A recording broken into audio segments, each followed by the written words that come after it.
சிறகடிக்க ஆசை சீரியலோட upcoming episode என்னன்னு பார்க்கலாம். இங்க மீனா எப்பயும் போல வீட்டில் தன்னுடைய வேலை எல்லாத்தையுமே முடிச்சுட்டு அண்ணாமலை கிட்ட சொல்லிட்டு அங்கே பூ வியாபாரத்துக்காக கிளம்புறாங்க. இங்க அண்ணாமலையும் விஜயா கிட்ட வீட்டில் மருமக எல்லாருமே வேலைக்கு போயிட்டாங்க, நீ இந்த மீனாவும் முத்துவும் சாப்பாடெல்லாம் கொண்டு வந்து கொடுக்கணும்னு எதிர்பார்க்காத, மீனா சூடா எல்லா சாப்பாடையும் சமைச்சு வச்சிருக்கா, நீயே எடுத்துட்டு போ விஜயா, யாரையுமே வேலையை வீட்டே இருக்காத அப்படின்னு சொல்லும்போது, நான் மட்டும் வேலை சொல்லிட்டேன்னா எங்கேருந்து தான் வருவீங்களோ தெரியாது அந்த மீனாவுக்கும் முத்துவுக்கும் சப்போர்ட் பண்ணுறதுக்கு, நானே சாப்பாடெல்லாம் கொண்டு போய்க்கிறேன் அப்படின்னு சொல்லிட்டு அங்கேருந்து கிளம்புறாங்க விஜயா. இங்க மீனா தன்னுடைய அம்மாவை பார்க்கறதுக்காக அங்க வீட்டுக்கு போறாங்க. அந்த சமயம் இங்க மீனாவோட அம்மாவும் மீனாவோட தங்கச்சி சீதாவும் ரொம்பவே அழுதுட்டு இருக்காங்க. இதை பார்த்த உடனே மீனா, என்னமாச்சு, எதுக்காக இப்படி அழுதுட்டு இருக்கீங்க, ஆமா சத்யா எங்க அப்படின்னு கேக்குறாங்க.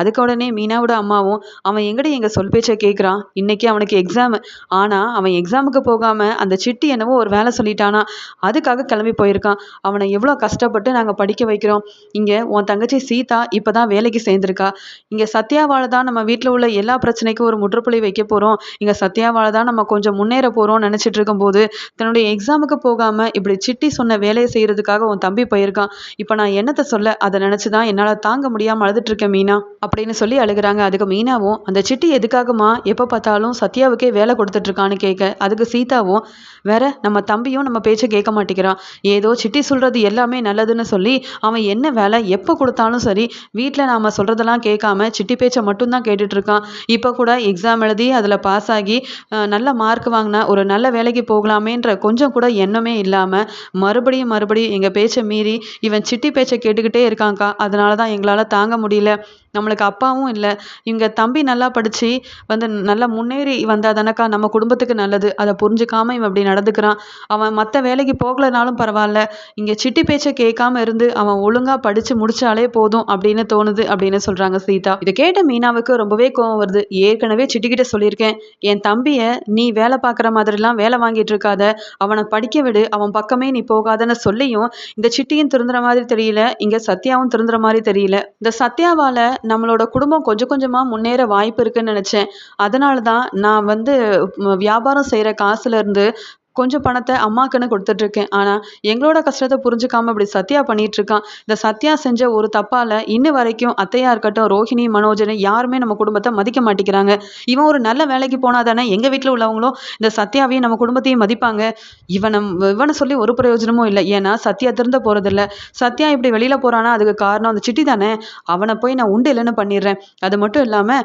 இனி சத்யாவும் சரி சிட்டியும் சரி ரெண்டு பேரும் பார்த்துக்கவும் கூடாது, ஒருத்தர் ஒருத்தர் பேசிக்கவும் கூடாது, நம்ம தம்பியை நாம தான் பத்திரமா பார்த்துக்கணுமா, அதுக்கு நான் ஒரு வழி பண்ணுறேன் அப்படின்னு சொல்லிட்டு இங்கே சத்யாவோட விஷயத்தெல்லாம் கேள்விப்பட்டுட்டு ரொம்ப கோவமாகவே மீனா சிட்டியை பார்க்கறதுக்காக போகிறாங்க. இங்கே சிட்டி அவருடைய ஆஃபீஸில் கணக்கு வழக்கெல்லாம் பார்த்துட்டு இருக்காரு, இந்த மாதம் யாரெல்லாம் வட்டி பணம் கொடுக்கல அப்படின்னு சொல்லி லிஸ்டெல்லாம் பார்த்துட்டு இருக்கும்போது அங்கே ரொம்ப கோவமாக போன மீனா சிட்டியை திட்ட ஆரம்பிக்கிறாங்க.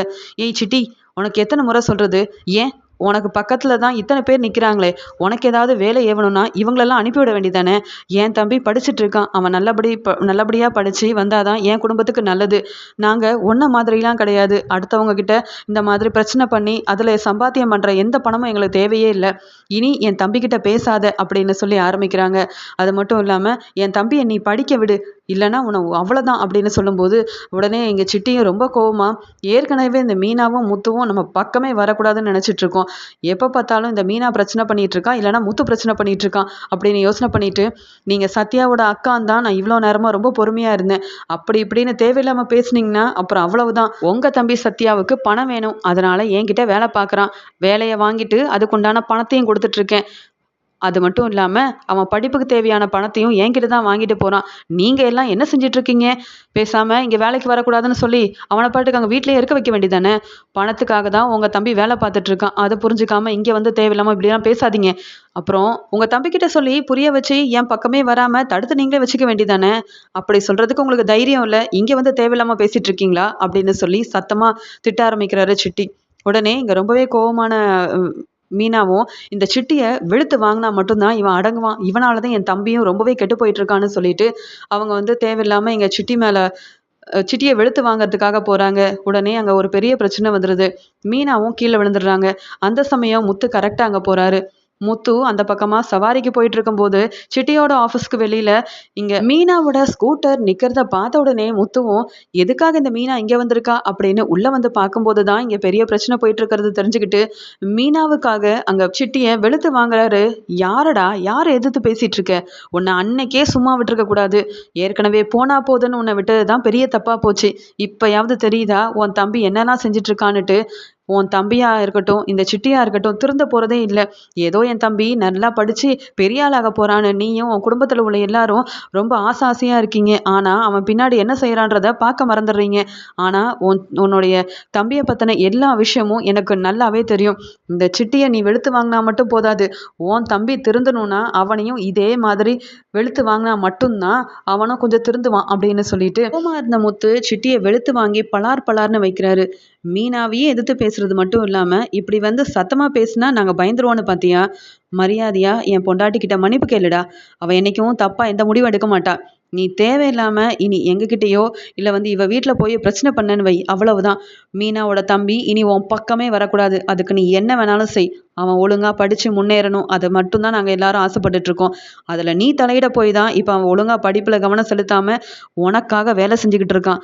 படிச்சு அதுக்கு வரக்கூடிய வருமானம் தான் தேவையில்லை. சிட்டிக்கிட்ட வேலை பார்த்தாலே எனக்கு தேவையான வருமானம் வருதுன்னு சொல்லி படிப்போட அருமை தெரியாம அவன் அங்க இங்கன்னு சுத்திட்டு இருக்கான். இத சொன்னா இவங்க வீட்டுல உள்ள யாரும் புரிஞ்சுக்கல. இப்பவாவது இவ புரிஞ்சுக்கிட்டா சரிதான் அப்படின்னு சொல்லும்போது இங்க முத்துவும் மீனாவும் சிட்டியை வெளுத்து வாங்கினதால இவங்க 2 பேர் மேலேயும் ரொம்பவே கோவமா நின்னுட்டு இருக்காரு சிட்டி. முத்து மீனா கிட்ட முதல்ல வா மீனா, நீ எதுக்கு தனியா இங்க எல்லாம் வந்துட்டு இருக்க? அது மட்டும் இல்லாம இப்படி ஒரு பிரச்சனை இருக்குன்னா என்கிட்ட சொல்லியிருக்கலாம்ல, நானாவது உன்னை கூட்டிட்டு வந்திருப்பேனே. இவன் ஒன்றும் நல்லவன் கிடையாது. ஏதோ சிட்டியை பார்க்கறதுக்கு இவ்வளோ தைரியமா வந்ததுலாம் சரிதான். ஆனா இங்க ஏதாவது ஆயிருந்ததுன்னா யாரு பார்க்கறது? அதனாலதான் நான் முன்னாடியே சொன்னேன், ஏதாவது ஒரு பிரச்சனைனா முதல்ல என்கிட்ட சொல்லுன்னுட்டு. ஏதோ உன்னுடைய பைக் இங்க நின்னுச்சு, அதனாலதான் நான் பார்க்க மேல வந்தேன். இவ்வளோ பெரிய பிரச்சனை நடந்துச்சு. ஆமா, இவ்வளோ பேச்சு பேசுறியே, உன் தம்பியை ஏதாவது சொல்லியிருக்கியா? இப்படியெல்லாம் வந்து வேலைக்கு போகாத, ஒழுங்கா படிச்சு முன்னேறது தான் நம்ம குடும்பத்துக்கு நல்லதுன்னுட்டு. அவன் தான் கேட்க மாட்டானே.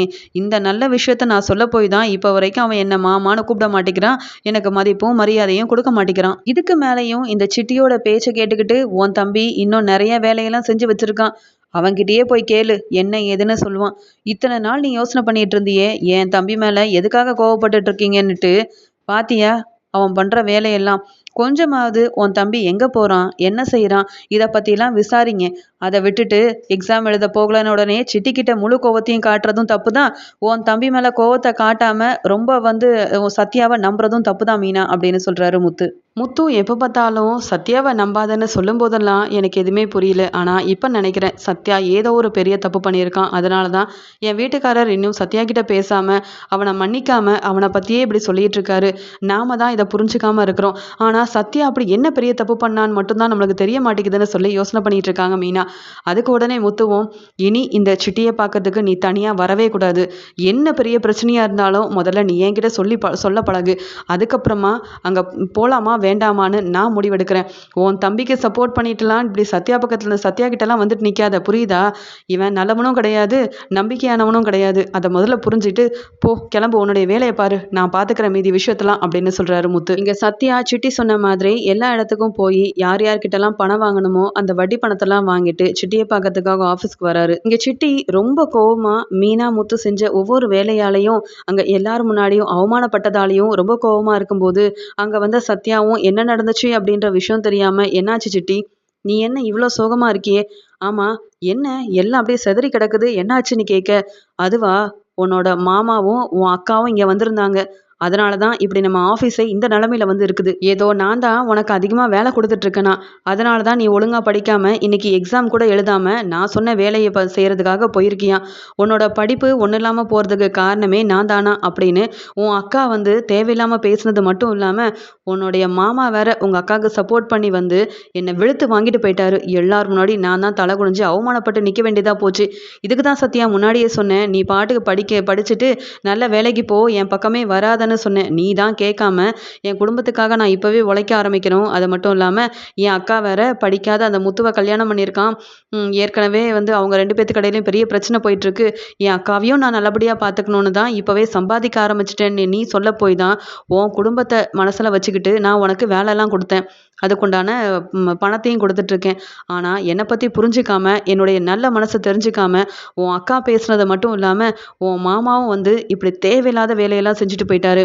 இங்கே பாரு என்கிட்ட என்ன சத்யா, நான் சொன்ன வேலையை செய்ய ஆளுங்களா இல்லை? என்னை சுற்றி நம்ம பசங்க தான் இருக்காங்க.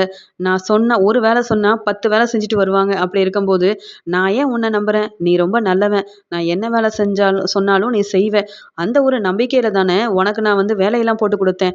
ஆனால் நீ என்கிட்ட வேலை செய்கிறது உன் அக்காவுக்கு மட்டும் இல்லை, உன் மாமாவுக்கும் சுத்தமாக பிடிக்கவே இல்லை. பேசாமல் இன்னையிலேருந்து நீ வேலைக்கு வராத சத்யா. நீ பாட்டுக்கு உன் வழியை பார்த்துட்டு போ. நல்லா படித்து பெரிய ஆளாகு. நல்ல ஒரு வேலையில் வந்து சேர்ந்துக்க.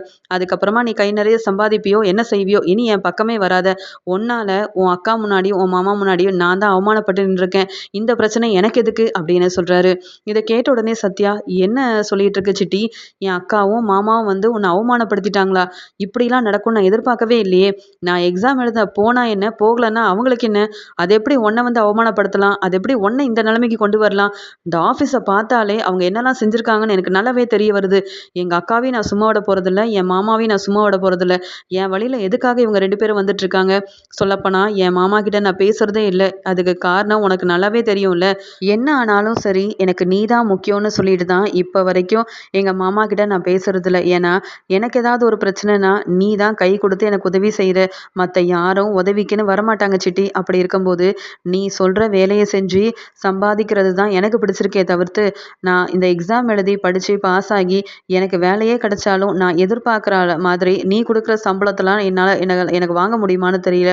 அப்படி நான் சம்பாதிக்கிறத விட இப்படி ஈஸியாக சீக்கிரமாக சம்பாதிச்சு ஓரளவு நான் என் குடும்பத்துக்குன்னு ஒரு வீடை கட்டி நல்லபடியாக என் அம்மாவையும் என் தங்கச்சியவும் அக்காவையும் நான் பார்த்துப்பேன். ஆனால் என் மாமா எதுக்கு தேவையில்லாமல் என்னுடைய வெளியில் வந்துட்டுருக்காரு? அவர் எப்படியும் போகட்டும்னு சொல்லி அவங்க வீட்டுக்கு போகிறதும் இல்லை, என் மாமா கிட்ட நான் பேசுகிறதும் இல்லை. ஆனால் இவங்க எதுக்கு இப்படிலாம் செஞ்சிட்ருக்காங்கன்னு தெரியலையே. நீ சும்மா இருச்சிட்டி. நான் எங்கேயும் வேலைக்குன்னு போகிறதில்ல. என் படிப்பே இல்லைனாலும் பரவாயில்ல. நீ சொல்கிற வேலையை மட்டும்தான் நான் செய்வேன். ஏன் உனக்கு நான் வேலை செஞ்சு கொடுக்கறதுனால நீ தான் எனக்கு சம்பளம் தரியே. அதுக்காக தான் நானும் வேலை செஞ்சிட்ருக்கேன். படித்து முடித்தாலும் சம்பளத்துக்காக யார்கிட்டயோ போய் வேலை செய்கிறத விட எனக்கு பிடிச்ச இந்த வேலையை பார்க்குறது தான் எனக்கு நல்லா இருக்குது. அதுக்கு இவங்க எதுக்கு வந்து இடையில வந்துட்டுருக்காங்க? நான் என் மாமா கிட்ட பேசிக்கிறேன். நீ எதுக்குமே கவலைப்படாத. உன்னை அவமானப்படுத்தின என் மாமாவை நான் எப்படிலாம் அவமானப்படுத்த போகிறேன் நீ பாரு அப்படின்னு சொல்லிட்டு இங்கே நடந்த எல்லா விஷயமும் சிட்டி மூலமாக தெரிய வந்ததால் சத்யாவும் ரொம்பவே கோவமா இங்கே முத்துவை பார்க்கறதுக்காக அவரோட ஷெட்டுக்கே கிளம்பி போகிறாரு. ஆனால் முத்து இந்த சிட்டியும் இந்த சத்யாவும் செய்கிற ஒவ்வொரு விஷயத்தாலையும் பாவம் மீனா அம்மா, மீனாவோட தங்கச்சின்னு இவங்க தான் ரொம்ப மனவேதனையில் இருக்காங்க அப்படின்னு சொல்லி யோசனை பண்ணிட்டு இருக்காரு. இதில் மீனா மேலேயும் எந்த தப்பும் இல்லை. தன்னுடைய தம்பி நல்லா படித்து முன்னேறி வரணும்னு ஆசைப்படுறா. ஆனால் இதையெல்லாம் புரிஞ்சிக்காத சத்யா அந்த சிட்டி கூட சேர்ந்துக்கிட்டு தேவையில்லாத வேலையை பண்ணிகிட்டு இருக்கான். நாம் போய் நல்லது சொல்ல போனாலும் அவன் நம்மளை அவமானப்படுத்தி தான் அனுப்புவான், மதிக்கவும் மாட்டான். அப்படி இருக்கும்போது இந்த பிரச்சனைக்குள்ளே நாம் தலையிடாமல் இருக்கிறது தான் நல்லது அப்படின்னு யோசனை பண்ணிட்டு இருக்காரு முத்து. இங்கே முத்துவை பார்க்கறதுக்காக ரொம்பவே கோவமாக ஷெட்டுக்கு போன சத்யா அங்கே முத்து உட்காந்து எதையோ யோசனை பண்ணிட்டு இருக்கிறத பார்த்துட்டு போன வேகத்தில் சத்யா இங்கே முத்து தன்னுடைய அக்காவோட வீட்டுக்காரர் அப்படின்ற மரியாதையை கூட கொடுக்காம, ஏய் முத்து அப்படின்னு சொல்லி இங்கே முத்தை பேர் சொல்லி கூப்பிடுறாரு. யார் அது நம்மளை பேர் சொல்லி கூப்பிடுறதுன்னு இங்கே முத்துவும் திரும்பி பார்க்க இங்கே சத்யா ரொம்ப கோவமாக நிற்கும்போது, இந்த சத்யா தான் நம்மளை பேர் சொல்லி கூப்பிட்ருக்கானா அப்படின்னு சொல்லிட்டு, டேய் உனக்கு எவ்வளோ திமிருடா, வயசு வித்தியாசம் கூட பார்க்காம அக்காவோட வீட்டுக்காரர்ன்ற மதிப்பும் தெரியாம என்னை பேர் சொல்லி கூப்பிடுறியே அப்படின்னு சொல்லி கேட்குறாரு முத்து. அதுக்குடனே சத்யாவும், யார் அக்காவோட வீட்டுக்காரரு? உன்னை தான் நான் மதிக்கவே கூடாதுன்னு அப்பவே முடிவெடுத்துட்டேனே. உன்கிட்ட பேசுறதும் இல்லை. அப்படி இருக்கும்போது நீ யாரா இருந்தா எனக்கு என்ன? நான் உன் வழியில வரேனா? இல்லை உன்கிட்ட வந்து நல்லபடியா பேசுறேனா? அப்படி இருக்கும்போது நீ எதுக்கு தேவையில்லாம என் வழியில வந்துட்டு இருக்க? நான் சிட்டிக்கிட்ட வேலை செஞ்சா உனக்கு என்ன? நான் ஒழுங்கா படிச்சாதான் உனக்கு என்ன? எனக்கு எது சரின்னு படுதோ அதை மட்டும்தான் செய்வேன். என் அக்கா இல்லை, என் அம்மா, இங்கே சீதான்னு யார் சொன்னாலும் யார் பேச்சும் நான் கேட்கவே மாட்டேன். அப்படி இருக்கும்போது எனக்காக சிட்டிக்கிட்ட எதுக்கு நீயும் அக்காவும் போய் பிரச்சனை பண்ணிட்டு வந்திருக்கீங்க? சிட்டி எனக்கு சம்பளம் கொடுக்குறவன். நான் எதிர்பார்க்குற காசை எப்பயுமே வந்து எனக்கு உதவி செய்கிறதுக்காக பணத்தெல்லாம் பணம்னு பார்க்காம எனக்காக உதவி செஞ்சவன். அப்படி இருக்கும்போது சிட்டி தான் எனக்கு முக்கியம். நீங்கள் யாரும் எனக்கு தேவையே இல்லை. எங்கள் அக்கா அக்காவையே உங்களால் ஒழுங்காக பார்த்துக்க முடியல. எப்போ பார்த்தாலும் ட்ரிங்க்ஸ் பண்ணிட்டு எங்கள் அக்கா மேலே சந்தேகப்பட்டுட்டு எங்கள் அக்கா பேச்சை கேட்காம தேவையில்லாமல் அவகிட்ட பிரச்சனை பண்ணிட்டு இருக்கீங்க. இதில் நீங்கள் எனக்கு வந்து அட்வைஸ் பண்ணுறீங்களா? எனக்கு தெரியும் என்ன செய்யணுன்னுட்டு. உங்களோட அட்வைஸ்லாம் எனக்கு தேவையே இல்லை. முதல்ல நீங்கள் திருந்துங்க. அதுக்கப்புறமா என்னை பற்றி நீங்கள் யோசிக்கலாம். இப்போவே நான் நல்லா சம்பாதிச்சாதான் பிற்காலத்தில் வீடு வாசல்னு நான் செட்டில் ஆக முடியும். இன்னும் நான் படிப்பெல்லாம் முடிச்சுட்டு வேலை கிடைக்கிற வரைக்கும் காத்துட்டு இருந்துட்டு கிடைச்ச வேலையில் அவங்க கொடுக்குற சம்பளத்தை மட்டுமே போதும்னு நம்பி வாழ்கிற ஆளெல்லாம் நான் கிடையாது. ஏன் இப்போ வரைக்கும் எங்கள் அக்காவுக்கு தாலி வாங்கி தரேன், பெரிய வந்து நிறைய நகை வாங்கி தரேன், மாடியில் ரூம் கட்டுறேன்லாம் பேசி வச்சுருந்தீங்களே, ஏதாவது ஒன்றாவது எங்கள் அக்காக்காக செஞ்சு கொடுத்தீங்களா? எதுவுமே முடியாது. ஏன்னா நீங்கள் சம்பாதிக்கிற பணத்தில் பாதியை உங்கள் ஃப்ரெண்ட்ஸ் கூட போயிட்டு நல்லா ட்ரிங்க்ஸ் பண்ண யூஸ் பண்ணிடுறீங்க. அது மட்டும் இல்லாமல் எங்கள் அக்கா கிட்ட வந்து தேவையில்லாமல் பிரச்சனை பண்ணுறத வழக்கமாக வச்சுருக்கீங்க. பொறுப்பே இல்லாமல் இருக்கிற நீங்கள்லாம் என்கிட்ட இப்படி பேசுறது எனக்கு சுத்தமாக பிடிக்கவே இல்லை. நான் சிட்டிக்கிட்ட தான் வேலை செய்வேன். இதை யார் சொன்னாலும் நான் கேட்கவே மாட்டேன் அப்படின்னு சொல்லி நீங்களே வெறும் டிரைவராக இருக்கீங்க. உங்களோட சம்பாத்தியமே பத்தாம ஏதோ எங்கள் அக்காவுக்கு நகை வாங்கி தருவேன், மாடியில் வீடு கட்டுவேன்னு சொன்னது எதையுமே செய்யாமல் இருக்கும்போது நீங்களாம் என்னை பற்றி பேச உங்களுக்கு என்ன தகுதி இருக்குது? இல்லை என்ன தான் உரிமை இருக்குது? உங்கள் பக்கமே வரக்கூடாதுன்னு நான் ஒதுங்கி தானே இருக்கேன். உங்கள் வேலையை மட்டும் பார்த்துட்டு போங்க. என் அக்காவாக இருக்கட்டும், இங்கே நீங்களாக இருக்கட்டும், என் வீட்டில் உள்ளவங்களாக இருக்கட்டும், இங்கே சிட்டிக்கிட்ட வேலை செய்யக்கூடாதுன்னு சொன்னாலும் நான் கேட்க போகிறதே கிடையாது அப்படின்னு சொல்கிறாரு. அதுக்கூடனே முத்துவும், இன்னைக்கு நான் ஒன்றும் ஆசைப்பட்டு அங்கே உனக்காக சப்போர்ட் பண்ணி பேசுறதுக்காக சிட்டியோட ஆஃபீஸ்க்கு வரல. நான் மட்டும் கொஞ்சம் வர லேட் ஆயிருந்ததுன்னா உன் அக்காவுக்கு என்ன வேணாலும் ஆயிருக்கும். சிட்டி என்னெல்லாம் செஞ்சுருக்கான் தெரியுமா அப்படின்னு நடந்த எல்லா விஷயத்தையுமே இங்கே சத்யா கிட்ட சொல்லி அதனால தான் சிட்டியை வெளுத்து வாங்கிட்டு வந்தேன். உன் மேலே உள்ள அக்கறையிலையோ இல்லை பாசத்துலையோலாம் நாங்கள் பேச வரல. என் மனைவிக்காக தான் வந்தேன். அதை முதல்ல புரிஞ்சுக்கோ. ஆனால் நீ தான் அக்காவும் வேண்டாம் மாமாவும் வேண்டாம் சொந்த பந்தமே வேண்டான்னு இருக்கும்போது உனக்காகலாம் அங்கே மீனா பேச வந்தா பத்தியா, அவளை சொல்லணும் அப்படின்னு சொல்கிறாங்க. ஆனாலும் இங்கே சத்யா விடாபிடியா மீனாவையும் இங்கே முத்துவையும் ரொம்பவே ஏளனமாக பேசி அவமானப்படுத்திட்டு இருக்காரு. ஒரு கட்டத்துக்கு மேலே தாங்க முடியாத முத்துவும் ரொம்ப கோவமா பிரச்சனை செய்ய இங்கே சத்யா மாமாவை கூட பார்க்க மாட்டேன், இன்னொரு தடவை சிட்டியை பற்றி என் முன்னாடி தப்பாக பேசினேன்னா அவ்வளவுதான் அப்படின்னு சொல்லி முத்துவுக்கு தர வேண்டிய மரியாதையை கொடுக்காம யாரோ மாதிரி நடத்துறாரு. அந்த சமயம் முத்துவை பார்க்கறதுக்காக இங்க மீனாவும் தன்னுடைய வேலை எல்லாத்தையுமே முடிச்சுட்டு ஸ்கூட்டில அங்க ஷெட்டுக்கு போக அங்க தன்னுடைய தம்பி முத்துவை ரொம்ப ஏளனமா பேசி அவமானப்படுத்தி இங்க இப்படிலாம் பண்ணிட்டு இருக்கிறத பார்த்துட்டு தாங்க முடியாம சத்யா என்ன பேசினாலும் என் வீட்டுக்காரர் முத்துவே அமைதியாகவும் பொறுமையாகவும் இருக்கும்போது இந்த சத்யா இப்படிலாம் வந்து என் வீட்டுக்காரரை பேசுறான், கொஞ்சம் கூட மதிப்பும் மரியாதையும் தரமாட்டிக்கிறானே, இதுக்காக தான் அவர் சத்யா பக்கமே வராம ஒதுங்கி ஒதுங்கி போறாரு போல. கண்டிப்பா இந்த சத்யா ஏதோ ஒரு பெரிய தப்பு பண்ணியிருக்கான். ஆனாலும் அவன்கிட்ட பேசக்கூடாதுன்னு சொல்லி அமைதியா இருக்க என் வீட்டுக்காரரை இந்த சத்யா பார்க்க வந்தது மட்டும் இல்லாம மாமான்ற மதிப்பும் மரியாதையும் கொடுக்காம சிட்டிக்கு சப்போர்ட் பண்ணி இப்படிலாம் நடந்துக்கிறானேன்னு சொல்லி அங்க பார்த்த மீனா ரொம்பவே அழுகுறாங்க. இவங்க 2 பேருக்கு இடையில இருக்கிற பிரச்சனையை எப்படியாவது சமாதானப்படுத்திடலாம், இவங்க 2 பேரும் எப்படியாவது ஒன்னாக்கணும் அப்படின்லாம் யோசனை பண்ணோம். ஆனா இந்த சத்யா திருந்த போறதே இல்லை. அவன் திருந்தினாலும் இனி என் வீட்டுக்காரர் முகத்துல அவன் முழிக்கவே கூடாது அப்படின்னு யோசனை பண்ணிட்டு முத்துவை அவன் ரொம்ப ஏளனமா பேசிட்டு இருக்கும் போதே அங்க போன மீனா சத்யாவை பத்தி நல்லா தெரிஞ்சுக்கிட்டு அங்க சத்யாவை வெளுத்து வாங்குறாங்க, பலார் பலார்னு வைக்கிறாங்க.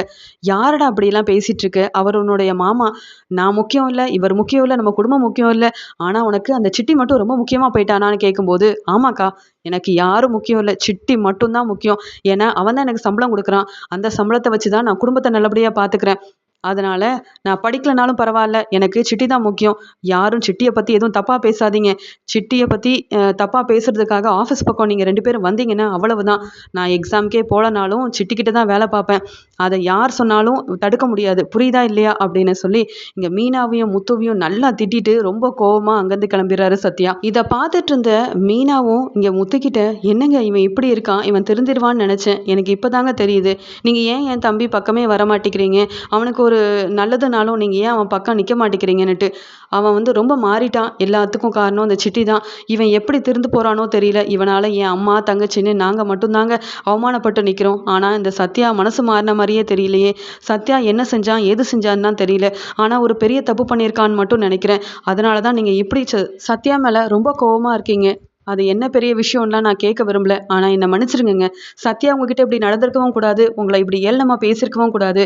சத்யாவுக்காக நான் உங்ககிட்ட மன்னிப்பு கேட்குறேன்னு சொல்லி சத்யாவை பற்றின உண்மையெல்லாம் தெரிஞ்சுக்கிட்ட மீனா தாங்க முடியாமல் முத்துக்கிட்ட மன்னிப்பு கேட்டு சத்யாவை நினச்சி ரொம்பவே அழுகுறாங்க.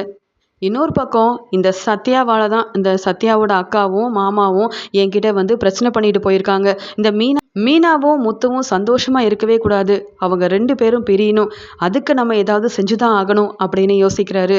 இந்த சத்யாவை நம்ம வேலைக்கு வைக்கிறதுனால இந்த முத்து மீனாவால நம்மளுக்கு அடிக்கடி பிரச்சனை வந்துகிட்டே இருக்கு. அதனால ஏதாவது செஞ்சு இந்த முத்துவும் மீனாவும் நம்ம வழிக்கே வராதபடி செய்யணுமே அப்படின்னு யோசனை பண்ணிட்டு இருக்கும்போது தான் அங்க ரோஹிணி சிட்டியை பார்க்க வராங்க. அது மட்டும் இல்லாம தனக்கு ஒரு பெரிய பிரச்சனை இருக்கு, அதுக்கு முற்றுப்புள்ளி வைக்கணும்னா சிட்டியால மட்டும்தான் முடியும்னு சொல்லி பிஏ தினேஷை பத்தின விஷயத்த இங்க வந்து ரோஹிணி சொல்லிட்டு இருக்காங்க. உடனே இங்க சிட்டி யோசிக்கிறாரு, சரியா போச்சு, அந்த முத்து மீனாவை ஏதாவது செய்யணும்னு யோசனை பண்ணிட்டு இருந்தேன். இப்போ இந்த ரோஹிணியை வச்சே அந்த முத்துவையும் மீனாவையும் வீட்டில் உள்ள எல்லார்கிட்டையும் வசமாக மாட்டி விடுறது மட்டும் இல்லாமல் இவங்க 2 பேரும் அந்த வீட்டை விட்டு வெளியில் போகணும்னா அதுக்கு ஒரே வழி, அந்த ரோஹிணி அந்த முத்துவோட மொபைலில் இருக்கிற சத்யாவை பற்றின வீடியோவை எல்லார்கிட்டேயுமே காட்டணும். அப்போ தான் நாம் யாருன்ற விஷயம் இந்த முத்துவுக்கு தெரியும். இந்த முத்துவும் மீனாவும் ஒன்றா இருக்க போய் தான் இப்படி எப்போ பார்த்தாலும் பிரச்சனை பண்ணிட்டு இருக்காங்க. இவங்க மட்டும் அந்த வீட்டை விட்டு வெளியில் போயிட்டாலோ இல்லை இந்த முத்துவும் மீனாவும் பிரிஞ்சிட்டாலோ நமக்கு இவங்களால பிரச்சனை இருக்காதுன்னு சொல்லி ரோஹிணியை வச்சு ஒரு பெரிய பிரச்சனையை உண்டு பண்ண நினைக்கிறாரு சிட்டி.